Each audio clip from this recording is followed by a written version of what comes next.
जो नेक्स्ट हमारा जो ऐसे है, it is very very easy ऐसे। 580 रिटर्न रिप्रेजेंटेशन। आपको तो पता है कि रिटर्न रिप्रेजेंटेशन वर्ड जो है, हमने टर्म कई बार सुना है, specially in case of TCWG and management.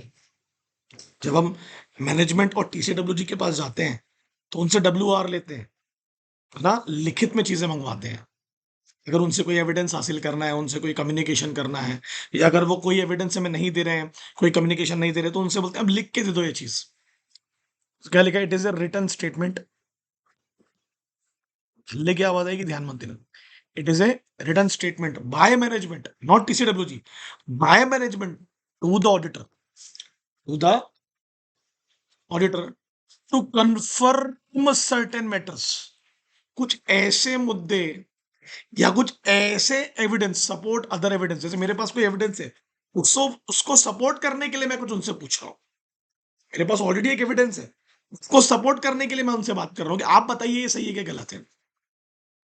तो written representation in this context do not include financial statements, क्योंकि वो तो मेरे पास है ना।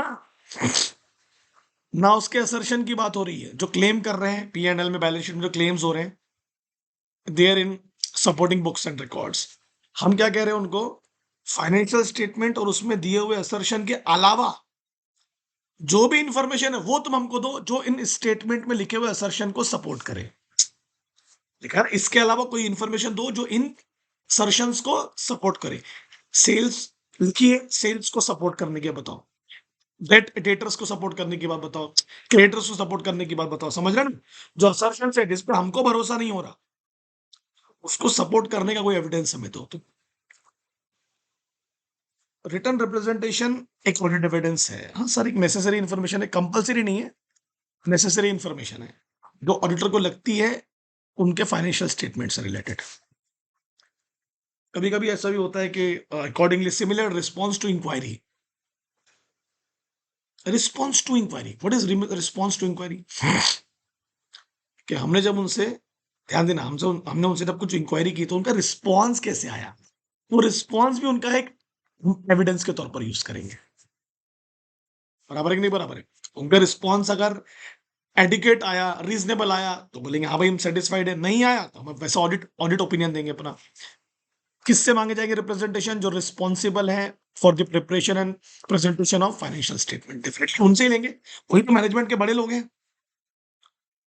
ऑल दो, पहले तो बताओ कौन सी इंफॉर्मेशन दे रहा है? नेसेसरी इंफॉर्मेशन दे रहा है जो ऑडिटर को लग रही है एंटिटी के फाइनेंशियल स्टेटमेंट से रिलेटेड। फिर हमें ये देखना है कि हमने जो भी इंक्वायरी की उस पर उन्होंने रिस्पॉन्ड क्या किया, उस रिस्पॉन्ड को भी हम लोग ऑडिट एविडेंस के रूप में कंसिडर करेंगे।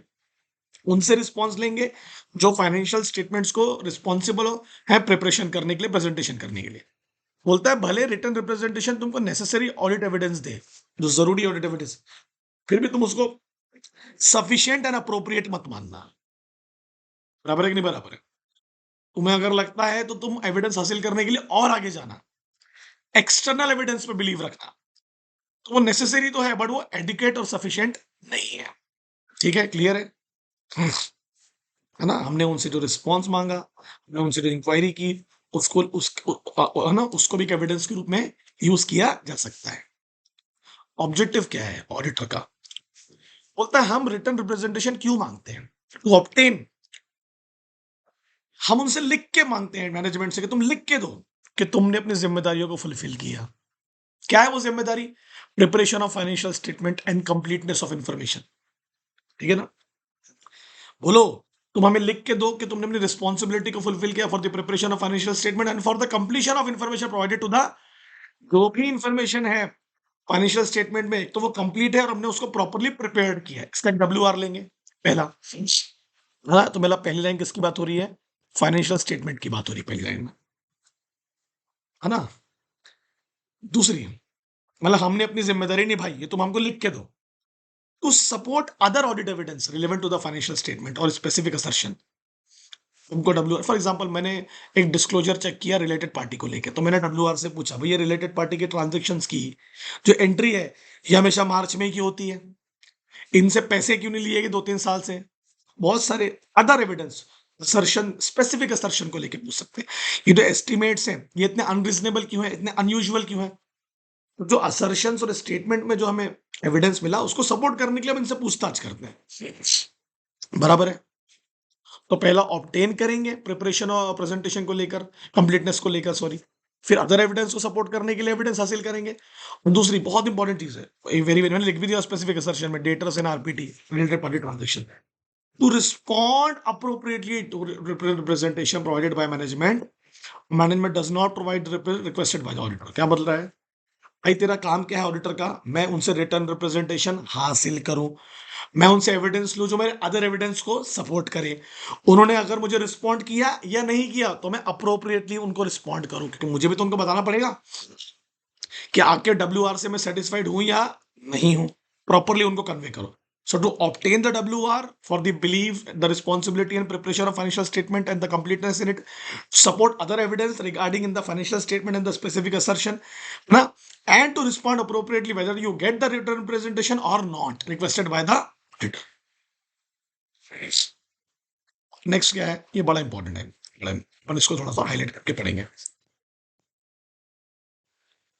ऑडिटर शेल रिक्वेस्ट कि भाई मैं तुमसे रिक्वेस्ट कर रहा हूं कि तुम मुझे लिख के दे दो कि तुमने अपनी रिस्पॉन्सिबिलिटी को फुलफिल किया regarding the preparation of all financial statement. Yes sir, बिल्कुल। और उसमें लिखा हुआ हर मुद्दा तुम्हारे से नॉलेज में है। Yes sir, 100%। पहली बात किसको लेके हो रही है? उनकी रिस्पॉन्सिबिलिटी को लेकर फॉर द फाइनेंशियल स्टेटमेंट। अब सर किस किस से ले सकते हैं रिटर्न प्रेजेंटेशन? आप CEO से ले सकते हो, आप CFO से ले सकते हो, और इक्विवेलेंट जो ऑफिसर है उन्हीं के कद के, उन्हीं के, है ना, उनसे ले सकते हो। ठीक है? ये जो पोजीशन के नाम है ये डिपेंड करते हैं स्ट्रक्चर ऑफ एंटिटी पर और लॉ रेगुलेशन पर भी, है ना। लिख दियो मैंने। पहली इंफॉर्मेशन आप किससे लोगे बेटा? पहले किसको अप्रोच कर सकते हो आप? सर CEO को, या फिर CFO को, या उन्हीं के जैसे कोई इक्विवेलेंट व्यक्ति, उनसे भी मैं WR ले सकता हूँ। इन्होंने बनाया है तो इनको नॉलेज होगा। आपने प्रिपरेशन की है फाइनेंशियल स्टेटमेंट की, तो आपको नॉलेज तो होगा उसके अंदर जो मुद्दे लिखे, जो असर्शन लिखे। फिर इनसे इंक्वायरी करो, जिन्होंने प्रेजेंटेशन किया है, जिन्होंने प्रिपरेशन किया है FS का, बराबर है कि नहीं, और जिनको स्पेशल नॉलेज है रिक्वायर्ड असर्शन का। भाई अगर फाइनेंस डिपार्टमेंट का कोई बंदा होगा तो उससे पूछेंगे ना फाइनेंस को लेकर। मान लो इक्विटी और डेट कैपिटल के रेशियोज को लेकर मुझे कोई पूछताछ करनी है तो फाइनेंस डिपार्टमेंट के व्यक्ति के पास ही जाऊंगा ना मैं, कि सेल्स डिपार्टमेंट के व्यक्ति के पास जाऊंगा। सेल्स असर्शन को लेकर बात करनी होगी तो सेल्स डिपार्टमेंट के पास जाऊंगा, परचेस डिपार्टमेंट के पास जाऊंगा। तो WR किससे लेना है? डिपेंड करता है डिपार्टमेंट्स पर, डिपेंड करता है असर्शन पर। इस प्रकार का असर्शन है, किससे रिलेटेड है। अब बोलता है क्योंकि मैनेजमेंट रिस्पॉन्सिबल है for the preparation of financial statement and conduct of business, तो अपन एक्सपेक्ट करेंगे कि उनके पास तो नॉलेज हो गई कि किस प्रोसेस को फॉलो करके प्रिपरेशन किया गया फाइनेंशियल स्टेटमेंट का और उसके असर्शन जो दिए गए। अब वो क्या बोल रहा है? पहले तो WR ले लूंगा मैनेजमेंट से जो रिस्पॉन्सिबल है फाइनेंशियल स्टेटमेंट बनाने के लिए, और उनको नॉलेज है, ऐसा अज्यूम करेंगे उनको नॉलेज तो है। किस किस से ले सकते हो? तो बोला CEO से ले ले, CFO से ले ले, अदर इक्विवेलेंट ऑफिसर से ले ले, और फिर डिपेंड करता है आपके एंटिटी के स्ट्रक्चर के हिसाब से, लॉ रेगुलेशन और कौन ऊपर आता है उनसे मांगो, है ना, इंक्वायरी करो। और जिन्होंने PNP बनाया है उनको तो पता ही होगा, स्पेशल नॉलेज होगा रिक्वायर्ड असर्शन को लेकर। फिर अपन मैनेजमेंट की रिस्पॉन्सिबिलिटी है क्योंकि प्रिपरेशन करने की, तो अपन ऐसा अज्यूम करेंगे कि उनको एक्सपेक्टेड नॉलेज तो होगा कि प्रिपरेशन और प्रेजेंटेशन कैसे किया जाता है फाइनेंशियल स्टेटमेंट का। सिंपल, सही है। तो अपन हेडिंग कैसे बनाएंगे इसमें, है ना? Other officers, MGT, sufficient knowledge.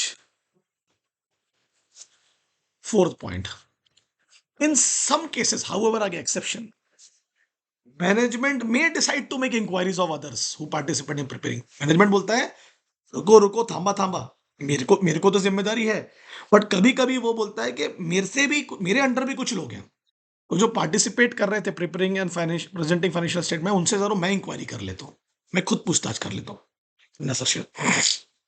जो जैसे भाई मैनेजमेंट तो एक पूरा बॉडी है ना, तो उसमें फाइनेंस डिपार्टमेंट का कोई व्यक्ति होगा, सेल्स डिपार्टमेंट का होगा कोई, स्पेशली स्टैटिस्टिक्स नॉलेज को लेके होगा, कोई मार्केटिंग डिपार्टमेंट का व्यक्ति होगा, कोई प्रोडक्शन डिपार्टमेंट का होगा, तो स्पेशल कोई IT डिपार्टमेंट का, कोई अकाउंटिंग डिपार्टमेंट का होगा, कोई लीगल डिपार्टमेंट का होगा, तो उनसे भी वो, जो भी व्यक्ति जिसको स्पेशल ज्ञान है उस असर्शन के बारे में, उससे पूछताछ वो खुद करेगा। कौन? मैनेजमेंट, है ना। जिसको लेकर WR मांगा जा रहा है, ठीक है। कोई परचेस डिपार्टमेंट का व्यक्ति होगा जिससे इनवॉइसेस मांगे जा रहे हैं, परचेस इनवॉइसेस, तो हाँ भाई तू बता क्या पूछ रहे हैं ऑडिटर साहब, तू बता। मैनेजमेंट कभी कभी खुद भी इंक्वायरी करना चालू कर देता है, तो इंक्वायरी बाय, बोलो, मैनेजमेंट। अब ये कौन है जिनसे वो पूछताछ कर सकता है? एक एक्चुअरी होता है जिसको, बताइए, आपके एस्टिमेशन ऑफ फाइनेंशियल रेशियोज का नॉलेज होता है। फाइनेंशियल रेशियोज, फाइनेंस से रिलेटेड अकाउंटिंग मेजरमेंट्स करता है ये। डेब्ट इक्विटी रेशियोज हो गए, वर्किंग कैपिटल रेशियोज हो गए ना, इन्वेस्टमेंट्स के रेशियोज हो गए, ये एक्चुअरी का काम है। इसको बुलाएंगे, इससे पूछताछ करेगा। स्टाफ इंजीनियर से, जिसको जिम्मेदारी है स्पेशल नॉलेज एनवायरमेंटल लाइबिलिटी को लेकर, क्योंकि बहुत सारे क्या होता है, एमिशंस होती है ना, ना, एनवायरमेंट लाइबिलिटी को लेके बहुत सारे डिस्क्लोजर देती है एंटिटीज के, हमने इतना पैसा पे किया, सरकार को हमने इतना पैसा पे किया। और एक इंटरनल काउंसिल होता है जिसको हम लोग डेफिनेटली लीगल काउंसिल भी कह सकते हैं, जो आपको लीगल क्लेम्स के बारे में जानकारी देगा। तो कौन कौन है? एक एक्चुअरी है जो फाइनेंशियल रेशियोज के बारे में बताएगा आपको, स्टाफ इंजीनियर है एनवायरमेंट लाइबिलिटी का जिक्र करेगा, और इंटरनल काउंसिलर जो कंपनी के लीगल क्लेम्स के बारे में चर्चा करेगी। इन स्पेशल व्यक्तियों से मैनेजमेंट खुद इंक्वायरी कर सकता है, क्योंकि ये भी इन्वॉल्व थे preparing and presenting the financial statement, उसके असर्शन को लेकर, क्योंकि यहां बात हो रही फाइनेंशियल रेशियोज की।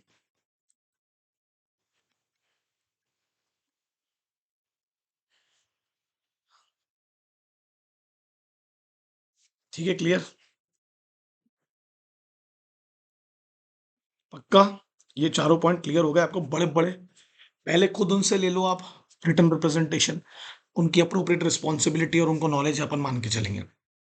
फिर अपन सीईओ से ले लो, सीएफओ से ले लो, इक्विवेलेंट व्यक्ति से ले लो, आपके स्ट्रक्चर पे, लॉ रेगुलेशन पे डिपेंड करता है।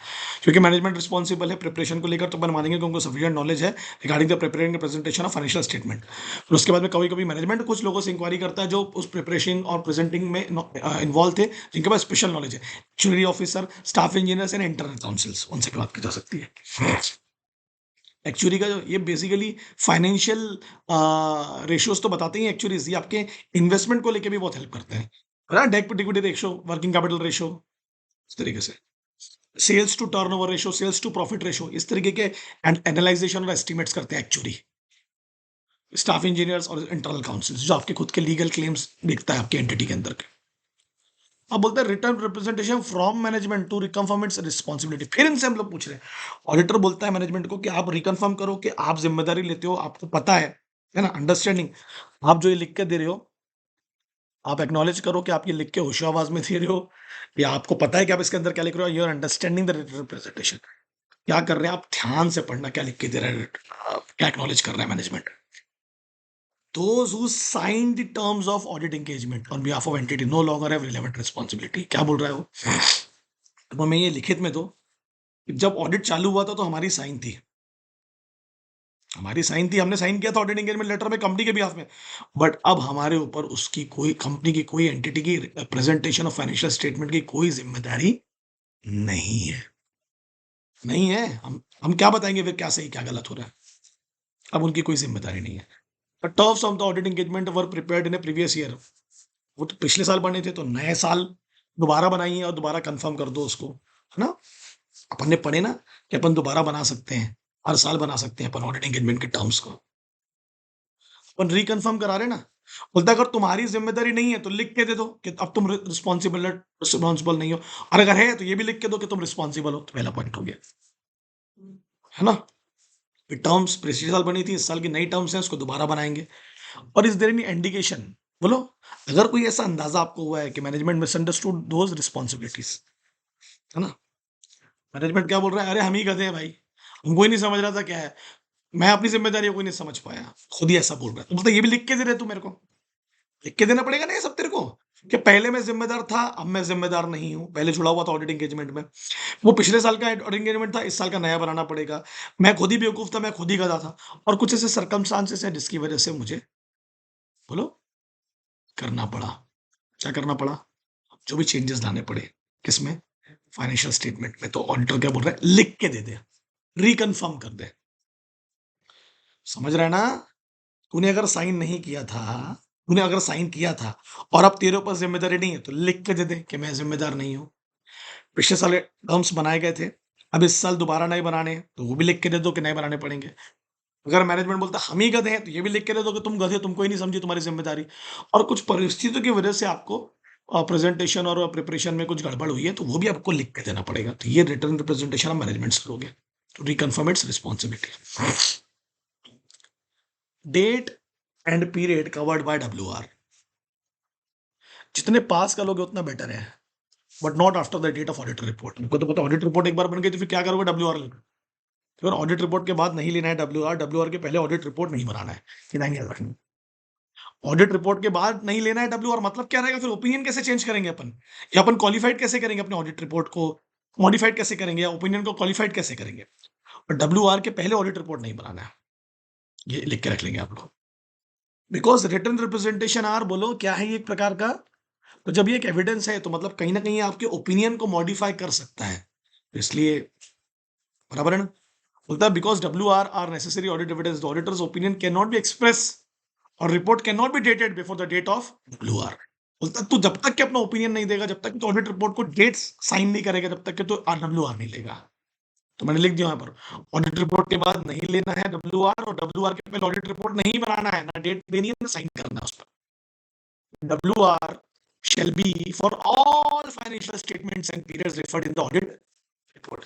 जितने साल का दिया जाएगा सबसे सब पे WR लगेगा। जितने साल की फाइनेंशियल स्टेटमेंट की बात हो रही है, 1 साल 2 साल, ऑडिट रिपोर्ट में जितने भी साल का जिक्र कर रहा हूं मैं, 1 साल का, पिछले साल का, उसके पहले का, जो भी हो सकता है, उस सब पर मैं कुछ इंक्लूड करूंगा। पता नहीं कभी कभी ऑडिट क्या करता है, प्रायर पीरियड्स की भी कुछ इन्फॉर्मेशन को रिकन्फर्म करता है। प्रायर पीरियड्स पहले वाला याद रखो उसको, तो नियरेस्ट रिपोर्ट पे ना, नियरेस्ट प्रैक्टिस, पुरानी बातें लोगे तो WR की वैल्यू खत्म हो जाएगी। नियरेस्ट जो पास के इवेंट्स है उस पर WR लो, मतलब फाइनेंशियल स्टेटमेंट जब खत्म हो रहा है ना, समझ रहे, खत्म हो चुका है, तो उसके आसपास WR लो ना। बहुत बीच में ले लोगे साल के तो क्या मतलब रहेगा, और बाद में लोगे तो क्या मतलब रहेगा, और ऑडिट रिपोर्ट के बनने के बाद तो लेना ही नहीं है।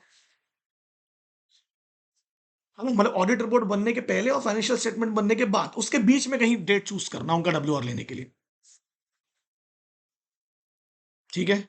फॉर्म ऑफ WR वो एक रिप्रेजेंटेशन लेटर होगा जो ऑडिटर के नाम पर लिया जाएगा। अगर लॉ और रेगुलेशन बोलता है मैनेजमेंट को, लॉ और रेगुलेशन किसको बोलता है, मैनेजमेंट को अगर बोलता है कि पब्लिक स्टेटमेंट के रूप में WR निकालो, अपनी जिम्मेदारी शो करो, तो वो भी बता देंगे भाई, कोई दिक्कत नहीं है, ठीक है। फिर ऑडिटर बता देगा आपको किस प्रकार का स्टेटमेंट आपको निकालना है और कौन कौन से मुद्दे उसमें लिखने हैं, ठीक है, कौन कौन से लिखने हैं और कौन कौन से नहीं लिख रहे हैं। एक बार क्लियर कर लें, रिप्रेजेंटेशन लेटर होगा, WPS होगा, और एक स्टेटमेंट के रूप में आएगा। अब क्लियर कर लेते हैं, सबसे पहले क्या ले रहे हो आप, एक रिप्रेजेंटेशन लेटर ले रहे हो उनसे ऑडिटर के नाम पे। लॉ रेगुलेशन ने बोला तो हम एक WPS भी दे देंगे, रिटर्न पब्लिक स्टेटमेंट भी दे देंगे अपनी जिम्मेदारियों को लेके, ठीक है, बराबर है। अब बोलता है जो चीजें तुम पब्लिक स्टेटमेंट में डालोगे उसको रिप्रेजेंटेशन लेटर में लिखने की जरूरत नहीं है, लिखा है। जो चीजें पब्लिक स्टेटमेंट में आ चुकी हैं उसको रिप्रेजेंटेशन लेटर में लिखने की जरूरत नहीं है, it not to be. You are the representative of preparation of financial statement. That is all. Clear? जब बातें WPS में आ चुकी हैं तो रिप्रेजेंटेशन लेटर में मत डालो। नेक्स्ट क्या लिखा है, doubt as the reliability of WR, बहुत इंपॉर्टेंट भाई, देखो यहां से पढ़ते हैं। अगर कॉम्पिटेंट है मैनेजमेंट, इंटीग्रिटी के साथ काम करता है, ऑनेस्टी के साथ, देखो ना क्या लिखा, एथिकल वैल्यूज के साथ काम कर रहा है, होशियार है, समझदार है, अगर बोलो बोलो बोलो जल्दी बोलो, यहाँ पर ये मेरे साथ पढ़ते चलो। अगर कॉम्पिटेंट है, ईमानदार है, एथिकल वैल्यूज है, सही गलत में फर्क है, होशियार है, समझदार है, तो WR की रिलायबिलिटी क्या हो जाएगी बच्चों, मिल जाएगी। आपको भी करना है ऐसे, ठीक है। मैं तेरी जैसा नहीं, WRAE ऑडिट प्रोग्राम, देखो क्या लिखा है, नेक्स्ट पॉइंट, ये पहले लाइन समझिए सर, बिल्कुल समझिए सर, ठीक है, रिलायबिलिटी उसकी बढ़ जाएगी और वो एक अच्छा ऑडिट एविडेंस माना जाएगा। इन पर्टिकुलर ध्यान देना, जो एविडेंस हमें मिला ऑडिट करते करते, और जो WR तुमने हमें दिया, अगर दोनों क्या है, इनकंसिस्टेंट है, कॉन्ट्रडिक्टरी है, तो फिर तो मुझे फर्दर ऑडिट प्रोसीजर लगानी पड़ेगी to resolve the matter. Clear है कि नहीं क्लियर है? देखो, जो WR हमें मिला और जो ऑडिट एविडेंस भी हमें मिला, बोला ना मैं तेरे जैसा नहीं है, मतलब WR बोल रहा है ऑडिट एविडेंस को हम दोनों अलग अलग, तो फिर ऑडिटर को ऑडिट प्रोसीजर फिर परफॉर्म करनी पड़ेगी। और अगर WR रिलायबल नहीं है तो 705 में हम ओपिनियन को मॉडिफाई करेंगे। ये हिंदी बेटा ये लिख लेना जो मैंने बाजू में लिखा हो ना प्लीज। उसको आखिरी में लगा कि भाई ऑडिट एविडेंस तो सही थे, बट उसको लेके जो हमें रिप्रेजेंटेशंस मिले, है ना, चाहे वो पब्लिक स्टेटमेंट के रूप में मिले हो या रिप्रेजेंटेशन लेटर के रूप में मिले हो, वो रिलायबल नहीं है। तो डेफिनेटली मुझे अप्रोप्रिएट एक्शन लेना होगा और अपने ओपिनियन को क्या करना पड़ेगा बेटा, मॉडिफाई करना पड़ेगा। क्या करना पड़ेगा? मॉडिफाई। क्लियर? अरे बोलो, यहीं से याद हो जाएगा ना वो तो आपको पूरा पूरा। कॉम्पिटेंसी चेक करो, इंटीग्रिटी चेक करो, एथिकल वैल्यूज चेक करो, डेलीगेसी चेक करो। अगर ये मैटर है तो रिलायबिलिटी WR बढ़ जाएगी। WR बोलता है, सुना, सॉरी, फिर बोलता है अगर WR और एविडेंस इनकंसिस्टेंट है तो ऑडिट प्रोसीजर परफॉर्म करूंगा, और बाद में चला अगर WR रिलायबल नहीं है तो पांच में ओपिनियन चेंज कर दूंगा। क्लियर? अब तक समझ गया? अरे बोले यार, I hope you are getting the things. वो चीजें आ रही होंगी। ये बट लास्ट रह गया आपका, खत्म हो गया ये आपका ऐसे। रिक्वेस्टेड WR नॉट प्रोवाइडेड, मैंने मांगा बट उन्होंने दिया नहीं। जो भी मैंने रिटर्न प्रेजेंटेशन मांगा दिया नहीं, तो मैं उनसे डिस्कस करूंगा क्यों नहीं दे रहे आप। फिर से चेक करूंगा, पहले तुम ईमानदार हो कि नहीं हो। फिर अगर उन्होंने नहीं दिया तो उसका इफेक्ट क्या होगा, है ना? क्लियर है कि नहीं क्लियर है? अगर उन्होंने मना कर दिया, मेरे डेफिनेट इसमें on that liability of representation, बराबर है कि नहीं बराबर है? तुम WR नहीं दोगे तो मेरे को तुम पे जो ट्रस्ट है वो क्या होती जाएगा, कम हो जाएगा। और ऑडिट एविडेंस पे भरोसा क्या होती जाएगा, कम होती जाएगा। एविडेंस हो सकता है तुम्हारे फेवर के हो, अगर तुमने क्योंकि मुझे WR नहीं दिया तो डेफिनेटली मैं तुमसे डिस्कस करूंगा, फिर उसको तुम्हारी इंटीग्रिटी को, तुम्हारी ईमानदारी को फिर चेक करूंगा, उसके इफेक्ट को चेक करूंगा कि उसका इफेक्ट अब क्योंकि तुमने नहीं दिया है तो कितना रिलायबल होगा ना। तो डेफिनेटली अगर तुम मुझे इन्फॉर्मेशन नहीं देते हो तो मैं इस पर रिलायबिलिटी कम हो जाएगी ना रिप्रेजेंटेशन पर और ऑडिट एविडेंस पर, फिर तो भरोसा कम से कम हो जाएगा और फिर वो एक्शन लूंगा, अपना ओपिनियन 705 के हिसाब से चेंज करूंगा। क्लियर है? ये डाउट को लेके है, और ये अगर आपने WR नहीं दिया, डिस्कस करूंगा, रिवैल्यूएट करूंगा इंटीग्रिटी को, उसके इफेक्ट को चेक करूंगा, रिलायबिलिटी ऑफ रिप्रेजेंटेशन पर, ऑडिट एविडेंस इन जनरल, क्योंकि अब जो मुझे एविडेंस मिला हो सकता है क्योंकि एंटिटी के फेवर का था, क्योंकि मुझे WR नहीं मिला तो मेरे को एविडेंस को लेके और अब जो भरोसा है वो कम हो जाएगा। क्लियर है कि नहीं क्लियर है? अगर वो एविडेंस उनके फेवर का भी था तो, और अगर एविडेंस उनके फेवर का नहीं था, WR मुझे नहीं दिया, तो फिर एविडेंस को लेकर तो फिर मेरा जो अश्योरेंस था कि नहीं कंपनी ही गड़बड़ है, एंटिटी में गड़बड़ है, वो और बढ़ जाएगा। और 705 में मैं अपना ओपिनियन चेंज करूंगा। ये रिक्वेस्टेड वाला है, ये डाउट बिल्कुल लिख कर है, जो मैंने हिंदी में लिखा हो जरूर लिखेंगे बेटा। भाई WR दे दे या पब्लिक स्टेटमेंट डाल दे, अगर पब्लिक स्टेटमेंट डाल दिया तो WR में अलग से शो करने की जरूरत नहीं है, कंटेंट है ना, फॉर्मेट। फाइनेंशियल स्टेटमेंट की बात की डेट होना WR के पहले, ऑडिट रिपोर्ट के पहले उसके आसपास की होना, उसके बाद की नहीं होना। ठीक है? क्लियर है? और अगर तूने मेरे को क्या बोला, वो अगर WR के पहले ऑडिट रिपोर्ट नहीं बनाना क्योंकि वो आपका नेसेसरी ऑडिट एविडेंस, उसके बाद बनाओगे तो क्या वैल्यू रह जाएगी। ठीक है? और जितने पीरियड्स को लेकर ऑडिट कर रहे हो सबका जिक्र होना चाहिए WR में। ठीक है? ये भी इजी हो गया। एक रिटर्न प्रेजेंटेशन हम ले रहे हैं, अपनी जिम्मेदारी रिकन्फर्म करवा रहे हैं। तू बता, तूने जब साइन किया था, मगर अब तू अब बोल, those who signed the terms, और मैं हमारी जिम्मेदारी नहीं है ना, हम नहीं है उसमें जिम्मेदार, हमने छोड़ चुके हैं। फिर पिछला प्रिपेयर किए थे, अब दोबारा रिकन्फर्म करेंगे रिस्पॉन्सिबिलिटी को। मैनेजमेंट बोलता हम ही करते हैं, हम ही अपनी रिस्पॉन्सिबिलिटी बोल करते हैं, सर्कमस्टेंसेस की वजह से करना पड़ा। क्लियर? अरे बोलो यार। ठीक है? स्पेशल नॉलेज वाले लोगों के बारे में मत बोलना, जैसे मैनेजमेंट खुद इंक्वायरी करता है इसलिए एक्सेप्शन लिखा है, जबकि हम उनसे बात कर रहे हैं, वो बोलता है मैं खुद बात करता हूँ स्पेशलाइज लोगों से। फाइनेंशियल एनालिसिस वाला मेरा बंदा बैठा, एक स्टाफ इंजीनियर, एक मेरा खुद का लीगल काउंसिल है, तीनों इनके लोग हैं। Clear clear clear clear clear, जो जो मैंने लिखाया वो जरूर लिखना। ठीक है? खत्म हो गया, फिनिश हो गया WR आपका। रिटर्न रिप्रेजेंटेशन ले लो, बोलो तुमने अपनी जिम्मेदारी को फुलफिल किया, preparation of financial statement, complete information उसमें, बोलो बोलो बोलो बोलो बोलो बोलो। अदर एविडेंस को सपोर्ट करने के लिए मैं तुमसे वो इन्फॉर्मेशन हासिल कर रहा हूँ WR के रूप में। क्लियर है कि नहीं क्लियर है? और मैं भी रिस्पॉन्ड करूंगा, अगर तुम्हें WR दो या ना दो, मैं भी रिस्पॉन्ड करूंगा एज एन ऑडिटर प्रॉपर। ये ऑब्जेक्टिव है आपका, ऐसे 580। फिर डब्ल्यूआर को एविडेंस के रूप में यूज़ किया जाता है। कौन सा एविडेंस है? मगर नेसेसरी इन्फॉर्मेशन देता है, तो एक सफी नेसेसरी एविडेंस बोल सकते हैं, बट वो एप्रोप्रिएट और सफिशिएंट नहीं माना जाता। आप आगे और एविडेंस हासिल कर सकते हो, ठीक है? किनसे मांगी जाती है एविडेंस नॉर्मली? जो जिम्मेदार है, responsible for preparation and presentation of financial statement. खत्म, फिनिश, डन। बताओ मुझे समझने की चीज़ें। क्या ये नेसेसरी इन्फॉर्मेशन दे रहे हैं regarding the entities financial statement according to similar to response to inquiry? जब मैंने इंक्वायरी किया तो उनके रिस्पांस पे आधार होगा, उनके रिस्पांस पे डिसाइड करूंगा मैं। बोलो बोलो, डब्ल्यूआर एक ऑडिट एविडेंस भी है, डब्ल्यूआर एक ऑडिट एविडेंस भी है। अगर रिस्पांस तगड़ा रहा तो एविडेंस को मैं अच्छा मानूंगा और रिजनेबल एश्योरेंस दूंगा। रिस्पांस खराब रहा तो डेफिनेटली मैं अपने ऑडिट एविडेंस को कम मानूंगा और ये नो चेंज कर दूंगा। ठीक है, चलो डन, इसको देखो, फिनिश करो फटाफट। मुझे बताओ समझा क्या? आजा भाई।